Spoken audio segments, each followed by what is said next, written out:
The Jesuits, who were always excellent at keeping records and sharing news, feeding the publicity machine, made sure that their readers devoured tales of this impressively civilized country where the Christian gospel had fallen on such fertile soil, where it was growing faster, more robustly than anywhere else in the world. And then when the tide turned and the killings began, not least because of that striking beginning with the crucifixions in 1597, Catholic Christendom was ready with its reactions. Horror and dismay, but also a certain grim triumph. Martyrdom had been part of Christianity's story about itself since ancient times. This fitted all too cleanly into the narrative. The initial account of the 1597 executions by a Portuguese Jesuit was published in Italian and Latin in 1599, ran through at least 5 editions that year. French versions were soon to follow. This was a fairly straight account. No time for lavish illustration or interpretation. That was going to follow. Over the course of the 17th century, the Martyrs of Japan would be celebrated again and again by European Catholics. This French woodcut from 1628 is maybe the most famous, the portrait of what by then were known to have been only the first of the martyrs. So we move from the persecuting crowds at their feet, all of them you'll notice faceless, to the ranks of the martyrs who are in unison, but each face is picked out with striking individuality, to above them the company of heaven preparing their martyrs' palms of victory. This German engraving of the same date doesn't have quite the same dignity to it, but it makes up for it, I think, with vividness. The reason that we have these multiple images from 1628 is that in September of the previous year, Pope Urban VIII had beatified the 26 Nagasaki victims, formally recognizing them as martyrs for the faith, and they remain known by Catholics down to the present as the 26 Martyrs of Japan.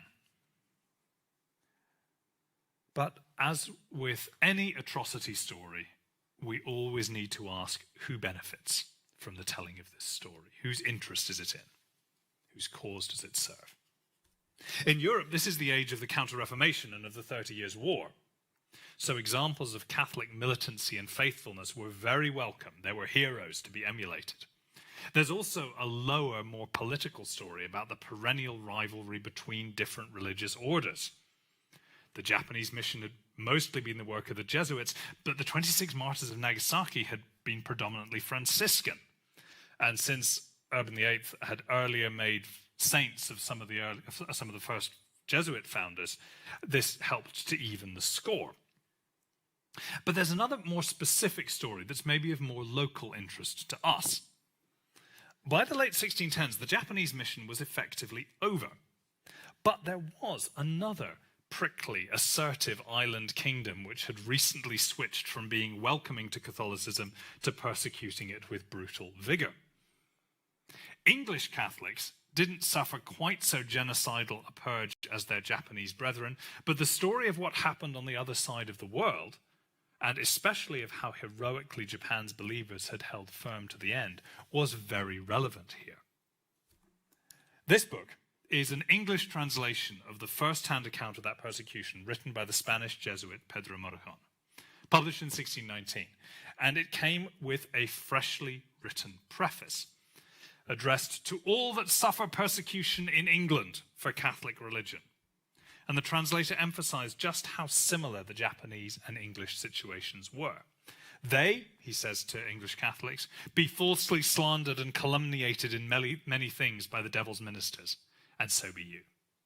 They be persecuted for their religion, many of them to death, more to loss of goods by the enemies of Christ and his holy church, and so be you. Finally, they, for their valor and constancy in God's cause, be famous in all those parts of the world, yea, and in Europe also, and you for yours be no less glorious, both in all Europe and in all the rest of the Christian world. And the point of this isn't just flattery, but also to exhort English Catholics. Be more careful to commend in your prayers to Almighty God the necessities of those poor afflicted Christians, your brethren in Japan, as also more willing to imitate their admirable examples of valor and courage in the cause of Christ. He does then go on to add that some of the examples of Japanese sufferings were so extreme that readers should admire them, but, as he didn't quite put it, shouldn't try this at home. The book even claimed rather tenuously that the Protestants who were persecuting English Catholics were also involved in the Japanese persecutions. This is an apparent nod to the role of English and Dutch merchants in feeding suspicions of the Jesuits in Japan. It's a valiant attempt to unite the Eastern and Western persecutions into one vast struggle.